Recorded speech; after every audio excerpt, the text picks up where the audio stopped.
What is going on? It's your boy Jay Wheeler, aka Jay, back at it again. Happy New Year. I want to start off by saying that. Happy New Year. We're in February. I just realized that. Sorry, I'm just like, I've been saying it so much, or I'm just like, follow me, right? When is there a cutoff to stop saying Happy New Year? Like, what if you see like a friend that you haven't seen in a long time and it's like March? Do you still say Happy New Year? Or like in June? Like, at what point do you cut it off? But yes, first episode of this year. So either way, I'm going to say Happy New Year. Okay? Happy New Year. Hope everyone is doing great. But we're just going to jump right into it, honestly, because it's been so long. I missed you guys. I missed myself. And we're just going to start off by saying 1, 2, 3, 4, 5, 6, 7, 8, 9, 10. And I really want to say thank you, everyone, first for tuning in. But anyway, back to the number 10. 10 seconds it took me to finally figure it out. Like, I'm just that's all I'm gonna give a trailer these days, because this is what I want to start my opening topic with. I had a video pinned on my wall, right? And it was about trailers. I cut up basically like a nice little video of some past trailers, in recent 5 to 6 or decade, let's just say. And it meant a lot to me, because I was like, man, like there were some really good trailers from like, I want to say like 2012 to like 2018, 2019. Like the last of, a good selection of trailers. But anyway, I just noticed that after I made that video and I'm watching a good amount of trailers, let's just say, but even without me having to really sit through something, I already get that feeling of this is something that I should not watch, because it's going to give away too much information, or just anything that will make me say, well, this would have been a nice treat, or just in general, just, I can enjoy it better if I didn't see this advertised, So with that being said, there's this energy, how about we call it that? There's this energy where people don't want to watch trailers anymore because it shows too much. And I feel like I first of all, I agree with that. I do. I agree with that. I really do think that they are showing too much in trailers these days. However, I think the reason why they're doing that, because you have to look at the market now. Back then, it took so little when it came to press and release and all the stuff that have to do with putting together, something. Now, today, it's like the revenue has gone up, like expectations, salary, so much, to the point where it's like, if they can't sell you this movie, they might as well just pack it up, Today, when it comes to movies, their job, like the job is to sell you on this product, and they will do it however they want, by any means necessary. Take it for whatever you want, but that's where we're at right now. Because again, trailers back then used to really justify what they were trying to sell you. It really did. I honestly, I really can. I can give you so many trailers. I can talk on and on about when there was a time where if you watched a trailer, that's what you got, and you roll with that, honestly. And there were times where people saw trailers and people didn't. It was word of mouth. You see what I'm saying? It used to be word of mouth before all the trailers and stuff. I don't want to date myself, but let me tell you something. There was a time where if I needed to like look at what was like a showtime for a movie before AMC, before Fandango, I'm talking like way back. I'll never forget this. I looked at a newspaper, right, and it showed me the movie theater, the showtime, and the review for the movie, and I couldn't believe this. So I was looking in the newspaper, and the movie that I was looking at, and mind you, I landed on it. It wasn't something that kind of sparked. I was browsing. It was Jason X, where it's like he goes to space, I believe. And I shit you not.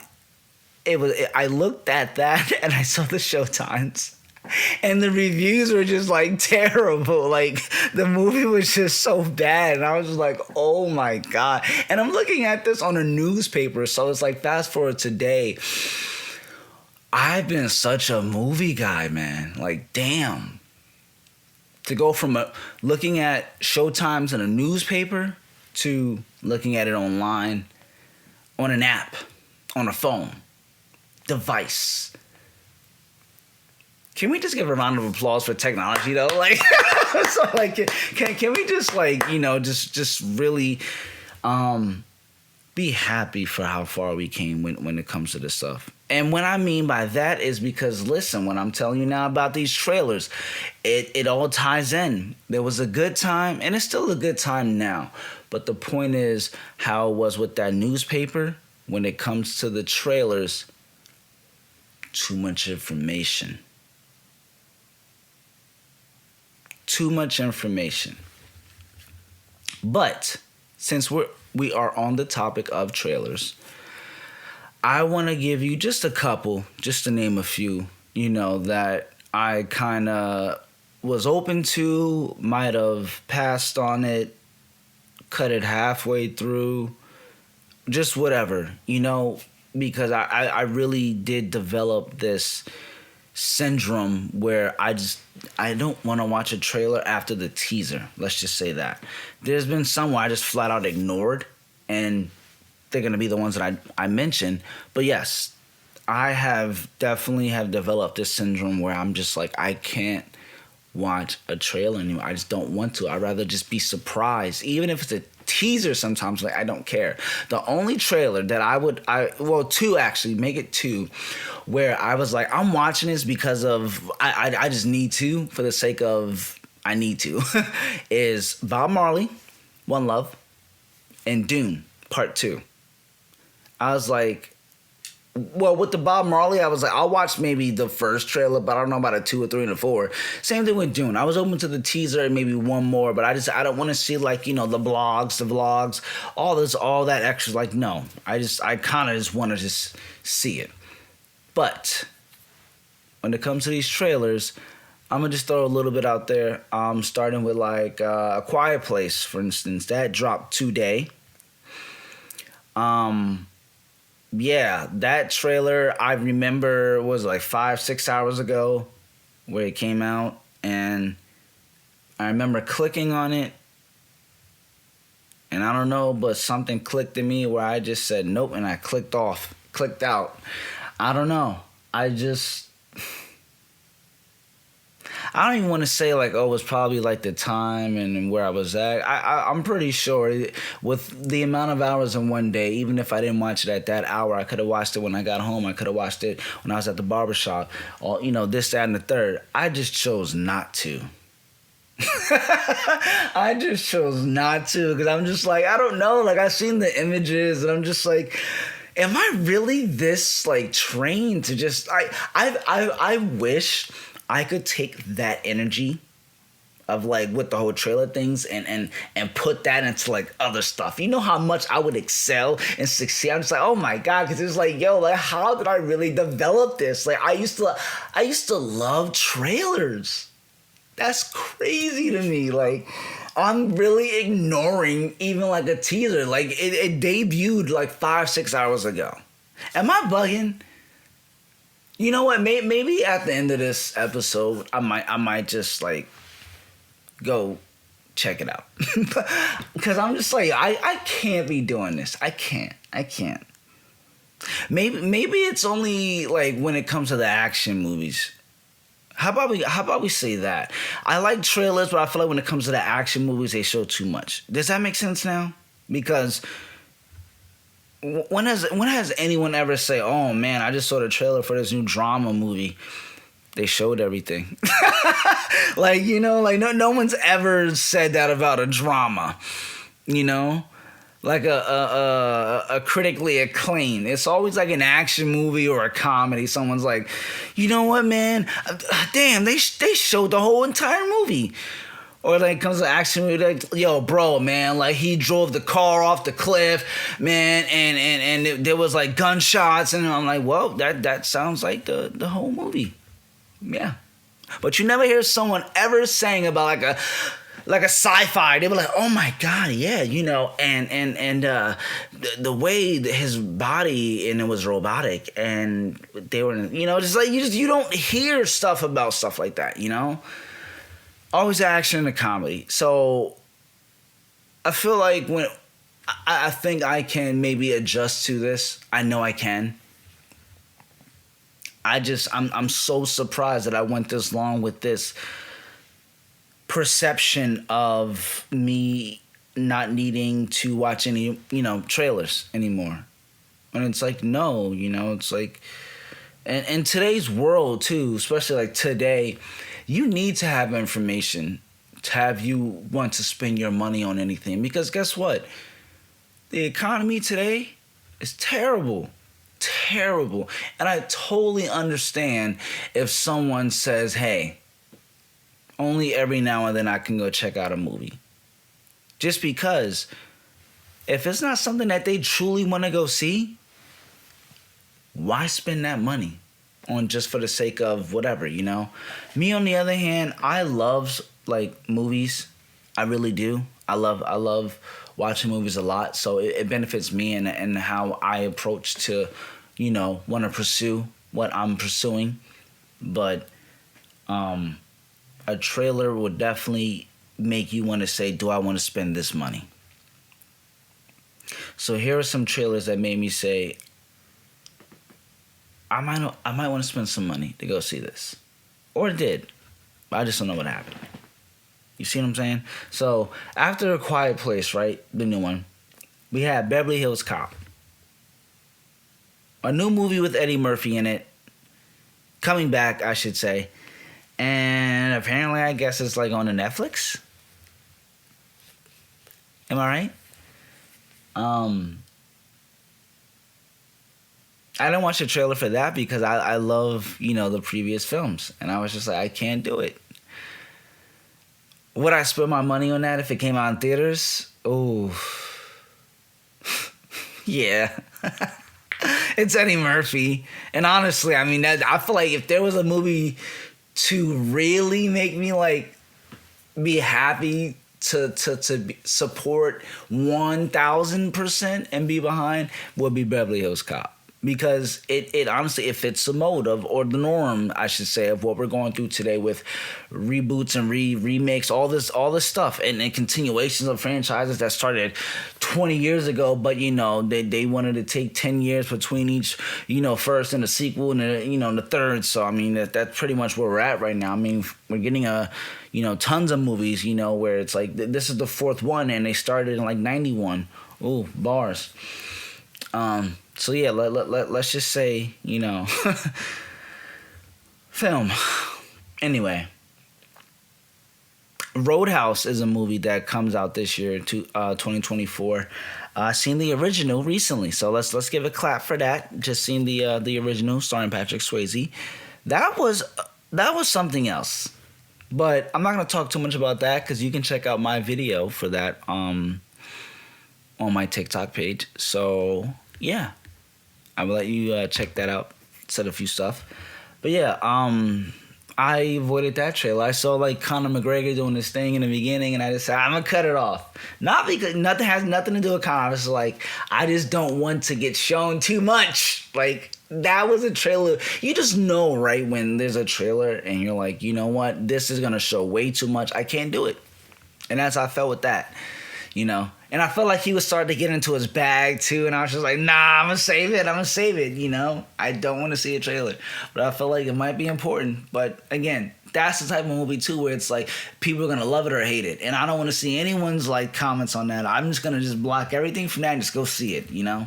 It is what it is, and that's how I've always treated my movies too. But am I human? Yes. So sometimes I do fall off and I give into critics, reviews, or whatever, you know. But put it this way, if it did happen to end that way, then it was probably for a reason for me not to see that movie. And I can tell you that there's a bunch of movies in that category where it belonged there because it was like, yeah, I'm not going to go see you in theaters. Nah. Nope. And I'm not going to, single or, talk about any of them because I don't need to, you know. There are certain movies you want to see these days and there's certain movies you don't. And I felt like as time went on, there was just that progression of like, yeah, the trailer could sell me or I'm just going to feel off the vibe of I think that this is something that I need to sell me, you know. It's always a gamble. But again, with the perk that I have where I can like see these movies, I mean, the only thing I'm really burning is one payment a month. But other than that, I mean, if I did not like the movie, it's really no harm, no foul, you know. Still have 2 other opportunities to see a movie for free. So that's why I kind of have a little bit of like, of a luxury. But sometimes it still kind of hurts, where, you watch a trailer and it didn't sell you. Or I should say you watch a trailer and it might have sold you, but it was a curiosity of you still wanting to check it out. And it still doesn't meet your expectations. And you walk out leaving upset. I feel like with trailers, though, some people need to understand is that, yes, is it their job to sell you on that movie? Absolutely. But you, as a person, have the judgment where you can say, I think this might, X, Y, and Z for whatever reasons. No one's putting a gun to your head and tell you that you need to go see this movie. You know right away if it's something that you want to see and if it's something you don't want to see. The trailer can do its job to only so much, That's why back then when it came word of mouth, it's like someone had to tell you, and that's all you had. And, even with the trailers back then, we didn't have YouTube in 2002. So that's when you had cable. You know what I'm saying? So just different times, man. Different times. Jesus. But there's a bunch. There was at one point where No Hard Feelings became a trailer that I didn't want to see fully because I don't want them to show me too much because that's a comedy too. And I ended up loving that movie too, by the way. Godzilla this year. Godzilla vs. Kong. I don't want to watch that because I know that's going to give away way too much. There are just certain stuff that just make you say, I can't do it. And these are all movies that are, interesting, by the way, So, but I don't want to see anything that's just gonna not ruin the experience, as some people say, but make me just feel like I just really would have savored it more, in the moment if I saw it live and not the trailer. Fun fact, when I'm watching a movie, right, in the theater, seeing it opening night or whatever, I love that if it's a movie that, because I'm in Dolby too, that's like, it sells me on that. Because when I'm in Dolby, I'm like, you know what, even though I didn't watch it at home, if I'm in Dolby, I feel like it's a must. I gotta watch that trailer. If it's in Dolby or IMAX, it's like, you know what, man? Shut up. Shut up. Because I'm just like, I have to. That's an experience. When you're in Dolby and IMAX, I feel like trailer, whatever, you need to experience that. I will die on that chair saying that too. Because no matter what, I'm so happy that I live in a world where I can have those two experiences. And there's more too, but just having those two in my life when it comes to a movie experience, I love it so much day in and day out. That's why sometimes I really do love going to the movies. It's something about that experience where you're sitting down and you have this chair and it's reclined and the speakers are in the chair, on the sides and behind you. The screen is bigger. The contrast is brighter. The brightness is brighter. Just so many things that make you just experience a movie on a level that you just won't get inside your basement. I know I'm going on a rant right now, but I just had to say that. Sorry. But yeah, it's something about just sitting down in that chair, man, and you are watching a movie and you're like, wow, that can honestly make you feel like you enjoy a movie better and review it better than in your house. And I know that might sound crazy, but I'm telling you, there's been times where if I watch a movie at a certain period of the day, it could probably dictate how I feel about it. I feel like for you to want to get an experience where you can really give a final judgment in a different realm, check it out in the theater. But if you can't, whatever.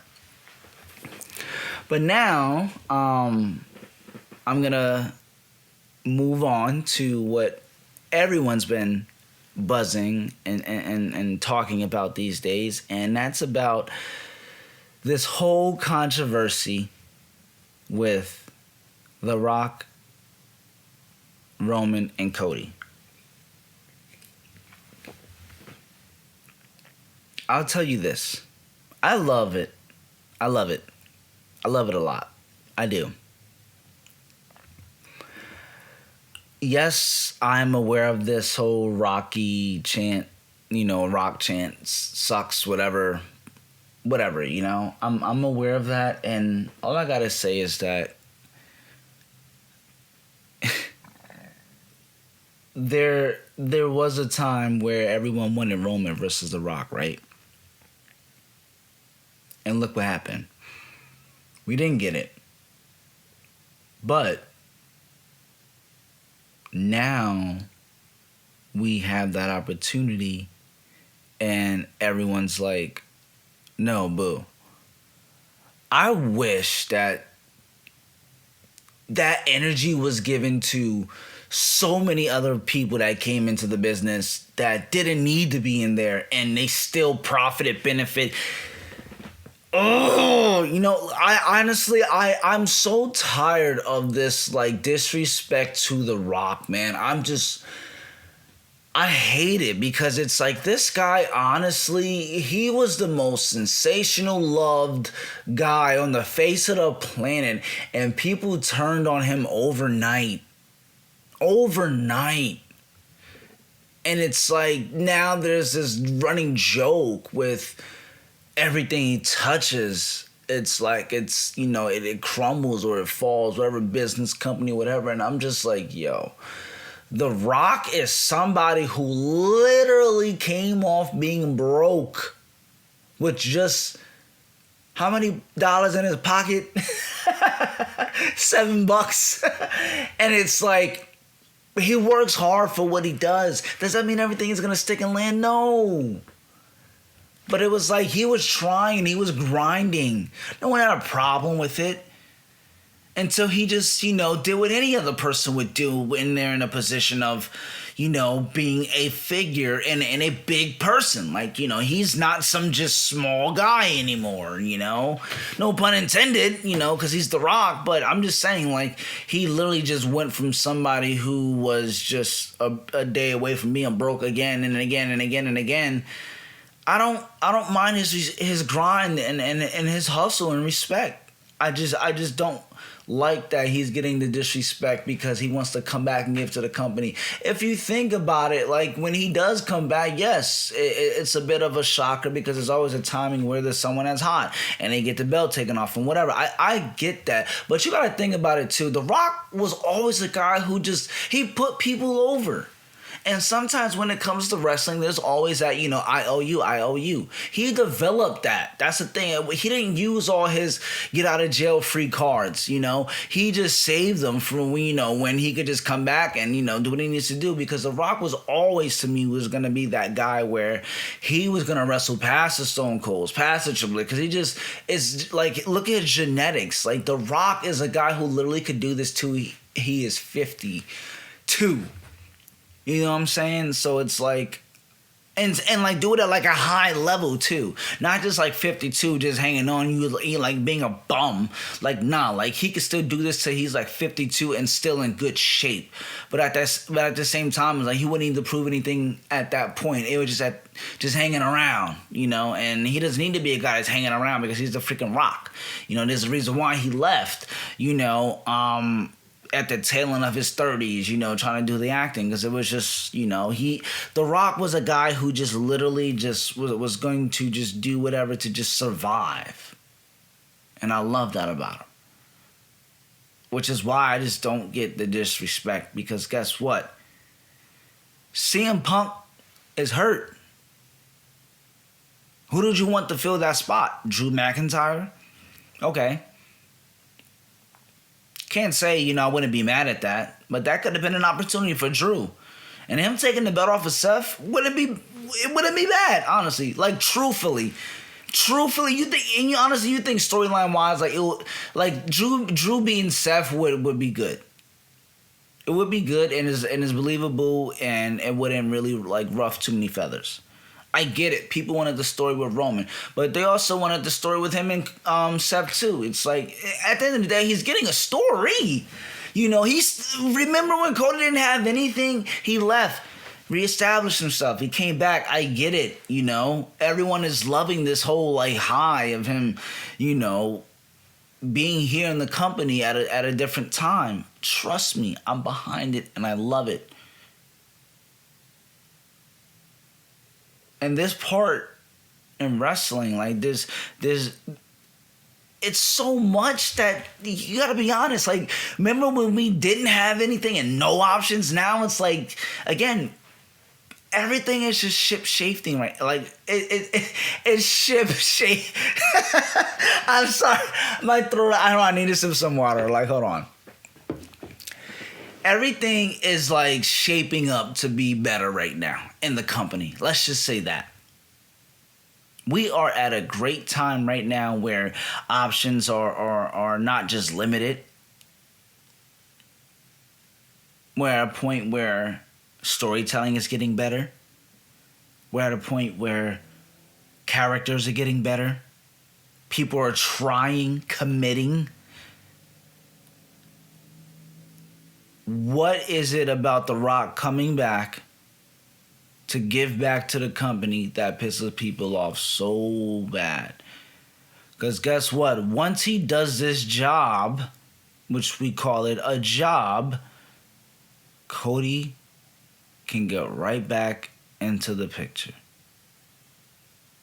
I'm sorry, but it's like he had his moment and he didn't succeed. Like, that's the thing too. It's like, it's not like this is his first, like, he won the Royal Rumble and it's his first match ever against Roman. And it's like, no, we've already seen that story. That's the point where the shit that gets me. It's like, we already seen that story. He lost. He lost the match. 1, 2, 3, regardless of whatever the ending, because it's Roman's gimmick. It's like he's the head of the table. You know how these finishes are going to end.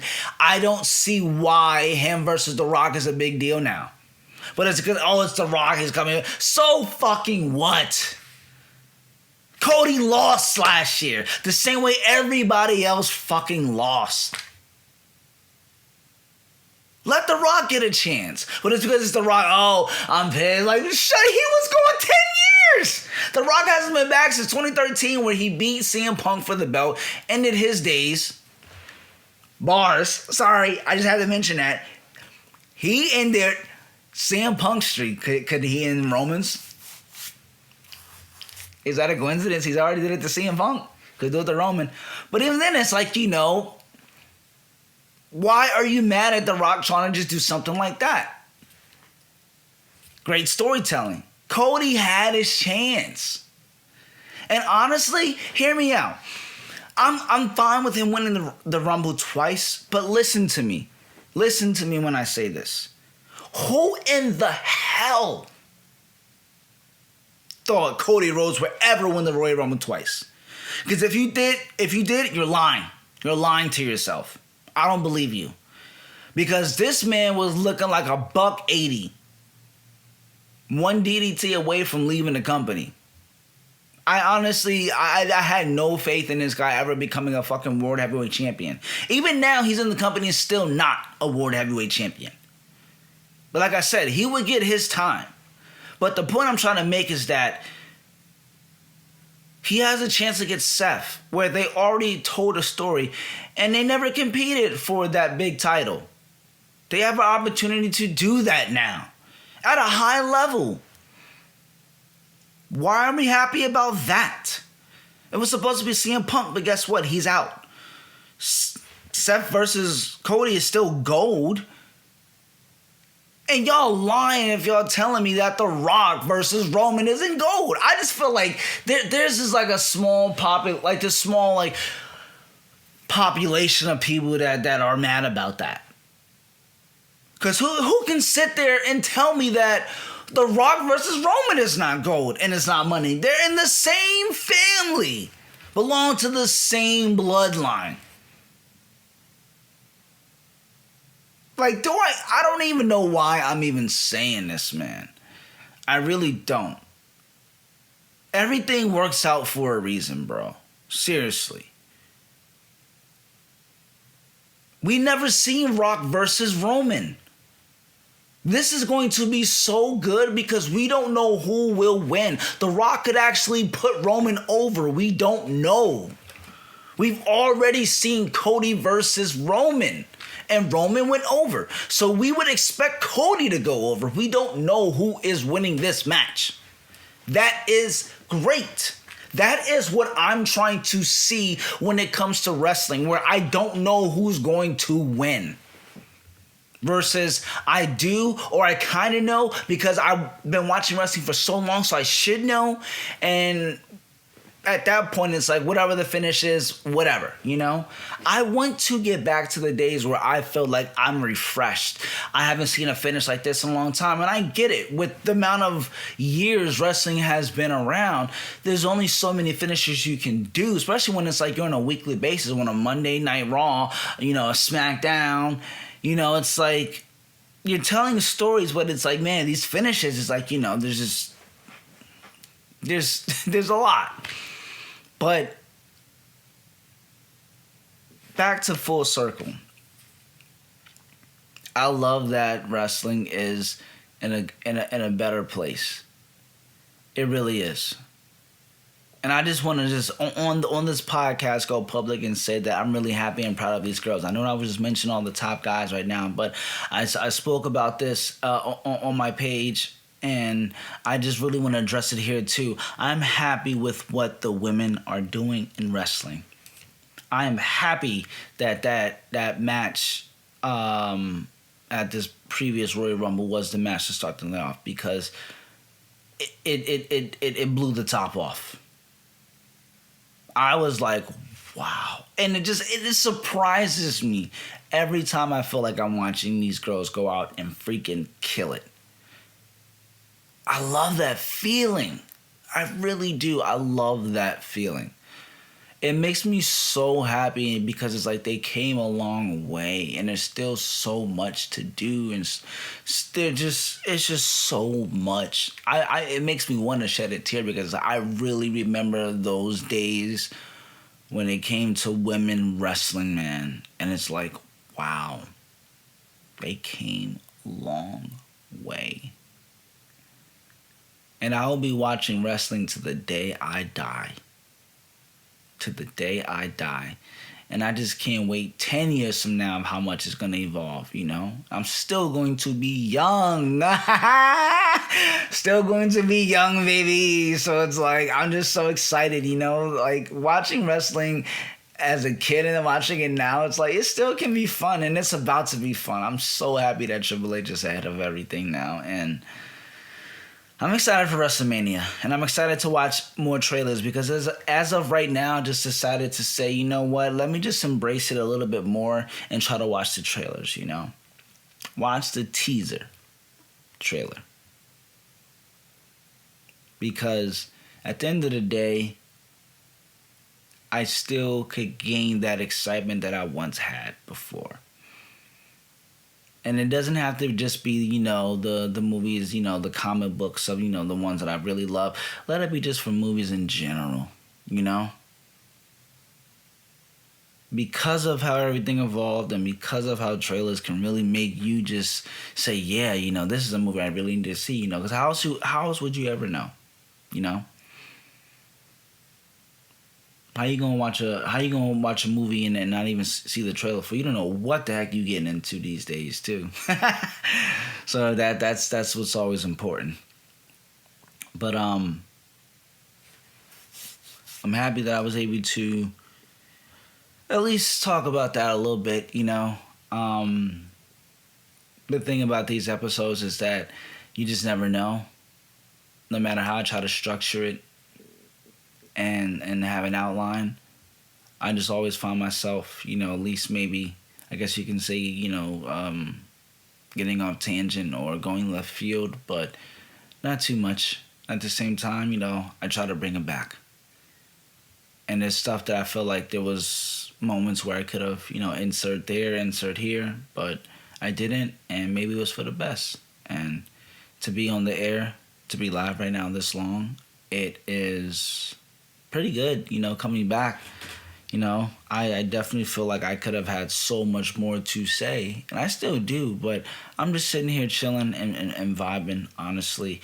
I'm excited for these Oscar movies that I have to cross off my list. My predictions for that, honestly, is to be continued. I'll probably have more information about that this upcoming Sunday, believe it or not. Tonight will be the first time I'm actually going to start a film, so I'm happy and excited about that. I'm going to kick that off with Poor Things if I can. I'm trying to watch that tonight. Tomorrow, sorry. Yeah, that's how you know it's been a long night.